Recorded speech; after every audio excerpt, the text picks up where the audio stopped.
Class 12th biology की कक्षा में आप सभी का स्वागत है। आपको स्वास्थ्य एवं रोग चैप्टर के बारे में समझाया जा रहा था, जिसमें अब तक हमने आपको प्रोटोजोवन से होने वाली बीमारियां, जीवाणुओं से होने वाली बीमारियां और विषाणुओं से होने वाली बीमारियां, इन सब के बारे में विधिवत समझाने का प्रयास किया था। लास्ट में फंगस द्वारा उत्पन्न रोग के बारे में बताया था, जिसमें रिंग वर्म डिजीज़ के बारे में आपको अवगत कराया था और बताया था कि रिंग वर्म रोग त्वचा संबंधी रोग है। माइक्रोस्पोरम, ट्राइकोफाइटान, डर्मेटोफाइटान, कई सारे ऐसे कवक हैं जो डर्मेटोफाइट होते हैं, उनके द्वारा स्किन डिजीज़ होती हैं। इनमें संक्रमण के बारे में बताया था कि फंजाई के स्पोर मिट्टी में, हवा में तथा नम तौलियों और कपड़ों पर उग आते हैं। संक्रमित व्यक्ति के कपड़े, तौलिए, कंघे आदि के प्रयोग से संक्रमण की संभावना हमेशा बनी रहती है। इसमें लास्ट में आपको बताया था ट्राइकोफाइटान नामक कवक बालों, त्वचा तथा नाखून को संक्रमित करता है। इसी प्रकार से दूसरा कवक माइक्रोस्पोरम बालों और त्वचा पर उगता है और तीसरा एपिडर्मेटोफाइटान, यह त्वचा पर उगता है किंतु कभी कभी नाखूनों को भी प्रभावित करता है।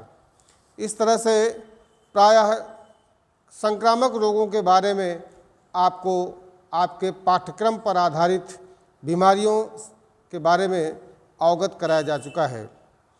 आज हम कुछ अन्य महत्वपूर्ण बीमारियां जो आपके पाठ्यक्रम से संबंधित हैं, उनके बारे में बताना चाहते हैं। सबसे पहले हम ले रहे हैं एड्स जो HIV से होने वाली बीमारी है। AIDS एड्स का पूरा नाम उपार्जित प्रतिरक्षा अपूर्णता संलक्षण, या इसे हम उपार्जित प्रतिरक्षा न्यूनता सिंड्रोम के नाम से जानते हैं। यह 20वीं सदी का सबसे घातक रोग होने के कारण भारत सहित संपूर्ण विश्व के लिए चिंता का विषय बना हुआ है।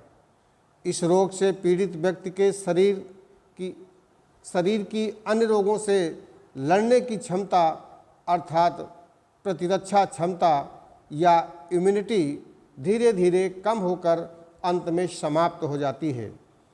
इस रोग से ग्रसित हो जाने पर व्यक्ति का शरीर लगातार कमज़ोर होता जाता है और अंत में व्यक्ति की मृत्यु हो जाती है। बच्चों, एड्स के बारे में जो भी आप स्क्रीन पर देख रहे हैं, इसके अलावा जो मैं अलग से बता रहा हूँ, इन बातों को भी बड़े ध्यान से सुनिए और समझिएगा। 25 से 30 वर्षों में ही एड्स ने विश्वव्यापी पहचान बना ली। HIV का प्रसारण विकासशील देशों में औद्योगिक देशों की अपेक्षा काफ़ी अधिक हो रहा है। HIV संक्रमण की भारतवर्ष में सर्वप्रथम जानकारी 1986 में मद्रास की कुछ वेश्याओं के उपचार के समय डॉक्टर सुनीति सोलोमन ने दी थी। आज विश्व स्वास्थ्य संगठन, वर्ल्ड हेल्थ ऑर्गेनाइजेशन WHO के नवीन सर्वे के आंकड़ों के अनुसार भारतवर्ष HIV संक्रमण में पूरे विश्व में दूसरे स्थान पर है और संसार में आज 5 से 6 करोड़ से भी अधिक पुरुष और महिलाएं HIV से संक्रमित हैं। प्राप्त आंकड़ों के आधार पर कुल एड्स रोगियों में लगभग 75% समलैंगिक व्यक्तियों के बीच परस्पर लैंगिक संबंध स्थापित होने के कारण तथा एक से अधिक पुरुषों या स्त्रियों के साथ सहवास करने के कारण 17% अंतःशिरा इंजेक्शन इंट्रावेनस इंजेक्शन द्वारा नशीले पदार्थों का सेवन करने वाले, 2% रुधिर आधान के कारण और शेष 6% लोग अन्य कारणवश HIV वायरस से संक्रमित हो रहे हैं। इस तरह से हमने देखा कि 75% समलैंगिक व्यक्तियों के बीच परस्पर लैंगिक संबंध स्थापित होने से, और दूसरा बताया 17% इंट्रावेनस इंजेक्शन से, और 2% रुधिर आधान के कारण और 6% लोग अन्य कारण से HIV द्वारा संक्रमित हो रहे हैं। इस तरह से अब आपको समझना है एड्स वायरस की खोज के बारे में। Discovery of AIDS virus. AIDS एक RNA रेट्रोवायरस के कारण होता है। सर्वप्रथम पेरिस के पाश्चर संस्थान के वैज्ञानिक डॉक्टर लुक मॉन्टेग्नियर, नाम याद रखिएगा, डॉक्टर लुक मॉन्टेग्नियर ने 1983 में सहलिंगी पुरुष की लिम्फ ग्रंथ या लिम्फ नोड्स में से एक वायरस को पृथक किया। इसे लिम्फो एडिनोपैथी वायरस LAV का नाम दिया गया। तत्पश्चात अमेरिका के NIH national institute of health के वैज्ञानिक रॉबर्ट गैलो के अनुसंधान से स्पष्ट हुआ कि मानव की प्रतिरक्षा क्षमता समाप्त होने का प्रमुख कारण रेट्रोवायरस नामक वायरस का संक्रमण है। इसे ह्यूमन टी सेल लाइकोट्रोपिक वायरस 3 का नाम दिया गया। ब्रिटेन के अब्राहम कार्पास ने इस वायरस को क्लॉ का नाम दिया। नामकरण की अंतर्राष्ट्रीय समिति international committee of virus nomenclature, जिसे हम शॉर्ट फॉर्म में ICVN के नाम से जानते हैं, इसने एड्स वायरस को HIV ह्यूमन इम्यूनोडिफिशियंसी वायरस का नाम दिया। इस प्रकार से HIV और एड्स, जैसा कि आपने जान लिया कि इसका pathogen HIV human immunodeficiency virus होता है। एड्स शब्द उपार्जित प्रतिरक्षा न्यूनता संलक्षण AIDS एक्वायर्ड इम्यूनोडिफिशियंसी सिंड्रोम के लिए प्रयुक्त होता है। इसका अर्थ है प्रतिरक्षा तंत्र की न्यूनता। एड्स एक विषाणु जनित रोग है जो मानव में प्रतिरक्षा न्यूनता विषाणु अर्थात HIV ह्यूमन इम्यूनोडिफिशियंसी वायरस के कारण होता है। HIV रेट्रोवायरस समूह का एक विषाणु है जिनमें अम्ल के रूप में RNA पाया जाता है। यह आवरण युक्त विषाणु है। HIV में RNA की 2 एकल सूत्र जीनोम के रूप में पाई जाती हैं।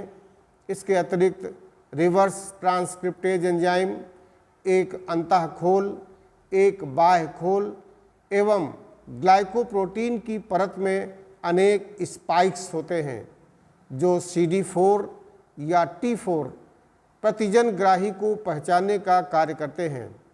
CD4 या T4 प्रतिजन सभी सहायक T लिम्फोसाइट्स, मैक्रोफेज एवं तंत्रिका कोशिकाओं पर पाए जाते हैं। बात करते हैं HIV के संक्रमण की। तो HIV का संक्रमण कई प्रकार से हो सकता है, कई प्रकार से HIV फैल सकता है। संक्रमण में सबसे महत्वपूर्ण संक्रमण की विधि है संक्रमित व्यक्ति के यौन संपर्क से। ध्यान रखिएगा, सबसे ज़्यादा वायरस का जो संक्रमण है वो संक्रमित व्यक्ति के यौन संपर्क से ही होता है। दूसरा है संदूषित रक्त और रुधिर उत्पादों के आधान से। दूसरा जो सबसे प्रमुख कारण है वह है संदूषित रक्त और रुधिर उत्पादों के आधान द्वारा। तीसरा जो महत्वपूर्ण कारक है जिसके कारण एड्स होने की संभावना होती है वो है संक्रमित सुइयों के साझा प्रयोग से, जैसा कि अंतःशिरा या इंट्रावेनस द्वारा ड्रग का कुप्रयोग करने वालों के मामले में। कुछ ऐसे व्यक्ति होते हैं जो ड्रग्स का सेवन करते हैं, वो इंजेक्शन का प्रयोग करके ड्रग्स को शरीर में पहुंचाते हैं। ऐसे व्यक्ति एक दूसरे से अदल बदल करके ये ड्रग्स इंजेक्शन के द्वारा लेते हैं। यदि उनमें से कोई भी व्यक्ति संक्रमित हुआ तो वह दूसरे को बड़ी आसानी से संक्रमण को पहुंचा देता है। और चौथा सबसे महत्वपूर्ण कारण है संक्रमित मां से प्लेसेंटा द्वारा उसके बच्चे में। इस तरह से एड्स कई प्रकार से फैलता है। पहला, अपने संक्रमित व्यक्ति के साथ यौन संपर्क द्वारा, दूसरा संदूषित सिरिंज के प्रयोग द्वारा, तीसरा संदूषित रुधिर आधान द्वारा, और कभी कभी यह अंग प्रतिरोपण के द्वारा भी हो जाता है और प्रसव के समय माता से शिशु में। उपलब्ध आंकड़ों के अनुसार एड्स से पीड़ित रोगियों में, जैसा कि हमने आपको अभी बताया है, 75% व्यक्ति एक ही लिंग के व्यक्तियों के बीच लैंगिक संबंध या एक से अधिक पुरुष या स्त्रियों से सहवास करने वाले व्यक्तियों में फैलता है। 75% इसकी जो फैलाव की परसेंटेज है 75 सबसे ज़्यादा, और दूसरा 70% 17% अंतःशिरा इंजेक्शन द्वारा नशीले पदार्थों लेने वाले व्यक्तियों में, और 2% रुधिर आधान वाले, और शेष 6% कई सारे अन्य कारणों से होता है। अब आता है संक्रमण काल, इनक्यूबेशन पीरियड। कितना होता है इसका संक्रमण काल? संक्रमण होने और एड्स के लक्षण प्रकट होने के बीच काफ़ी अंतराल होता है। उस अंतराल को हम संक्रमण काल के नाम से जानते हैं।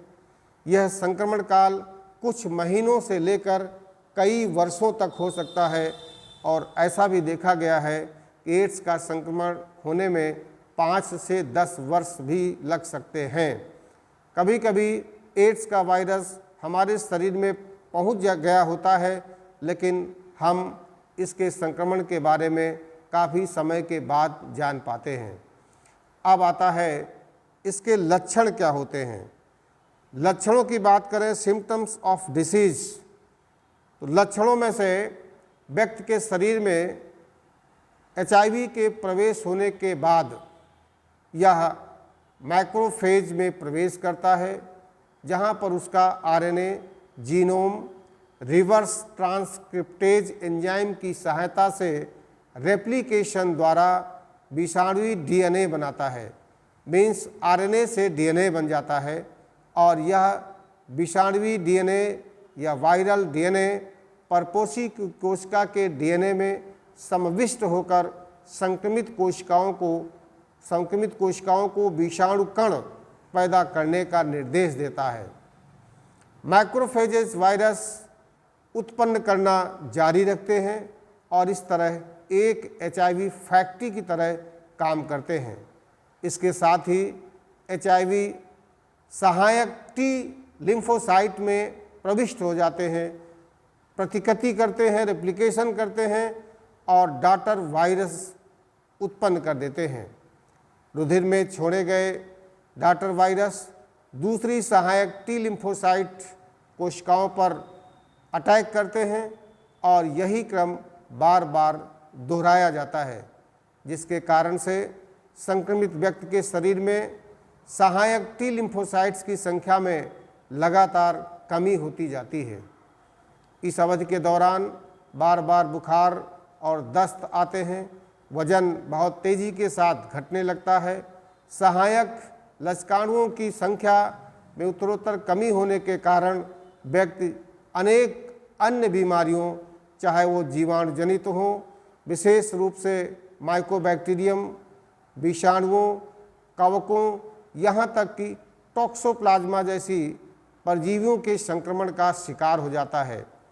रोगी में इतनी प्रतिरक्षा न्यूनता हो जाती है, इम्यून सिस्टम इतना कमज़ोर हो जाता है कि वह इन संक्रमण से अपनी रक्षा करने में असमर्थ हो जाता है।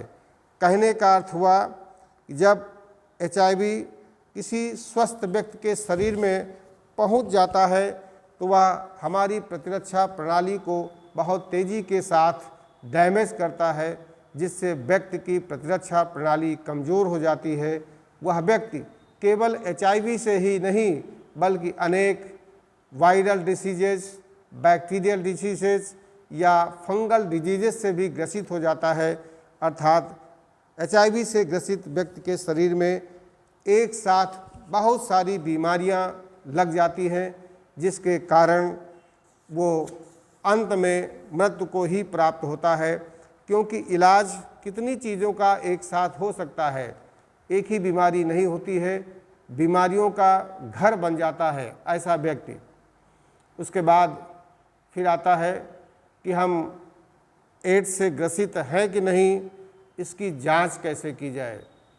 तो एड्स के लिए व्यापक रूप से काम में आने वाला नैदानिक परीक्षण एंजाइम संलग्न प्रतिरक्षा रोधी अमापन एलिसा, ध्यान रखिएगा, एड्स बीमारी की जांच का टेस्ट एलिसा, ELISA, एलिजा का शॉर्ट फॉर्म ELISA है, जिसका फुल फॉर्म है E से एंजाइम, L से लिंक्ड, I से इम्यूनो और S से सॉर्बेंट और A से एसे।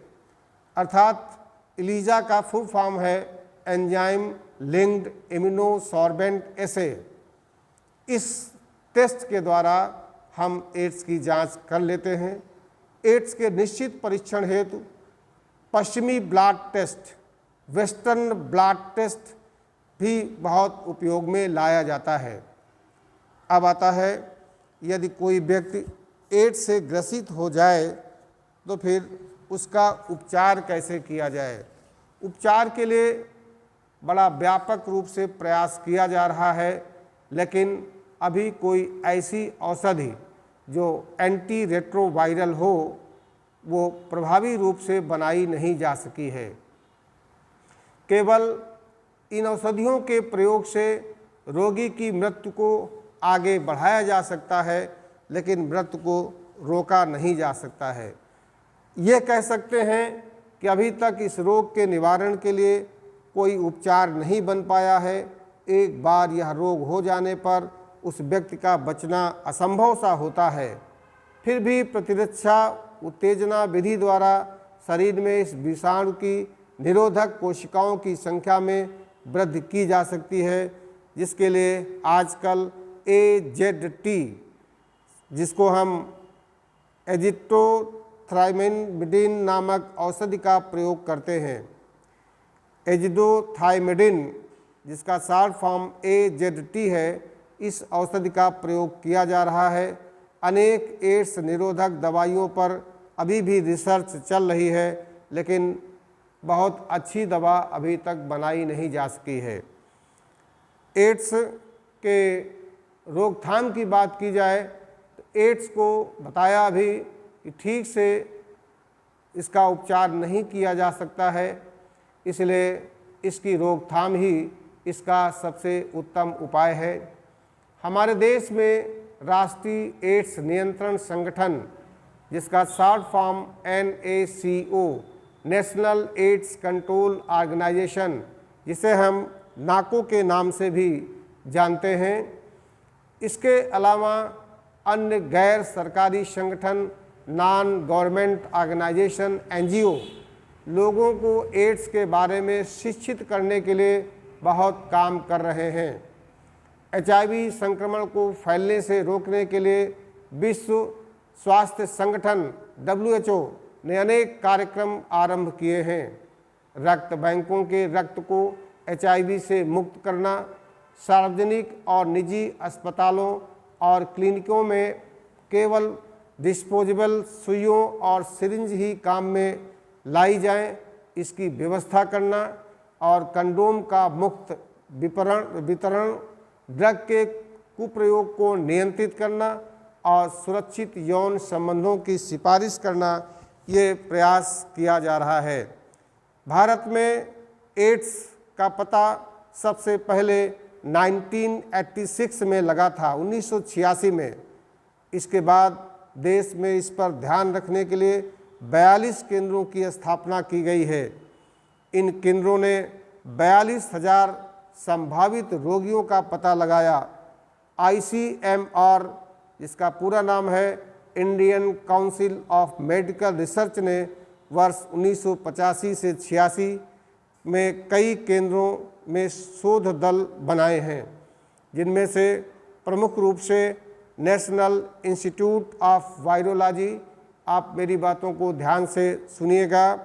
कौन कौन से केंद्र हैं जो एड्स के नियंत्रण के लिए बनाए गए हैं? में पहला है नेशनल इंस्टीट्यूट ऑफ वायरोलॉजी, जो कि पुणे में है।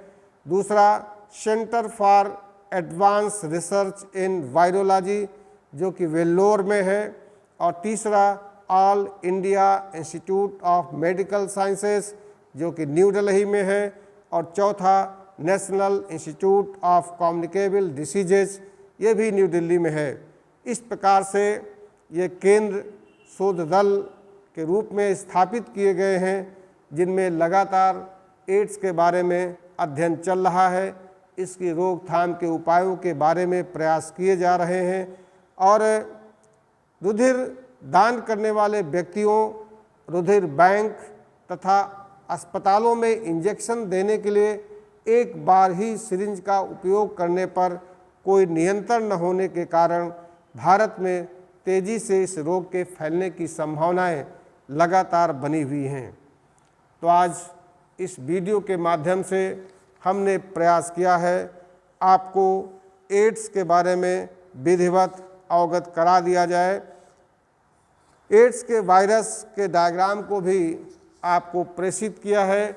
डायग्राम को देख करके एड्स के वायरस अर्थात HIV को बना लीजिएगा।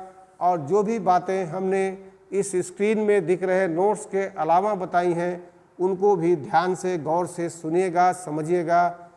आज के लिए इतना काफ़ी है। अगले वीडियो में हम इस अध्याय के अंतर्गत आने वाली अगली महत्वपूर्ण बीमारी समझाने का प्रयास करेंगे। बहुत बहुत धन्यवाद।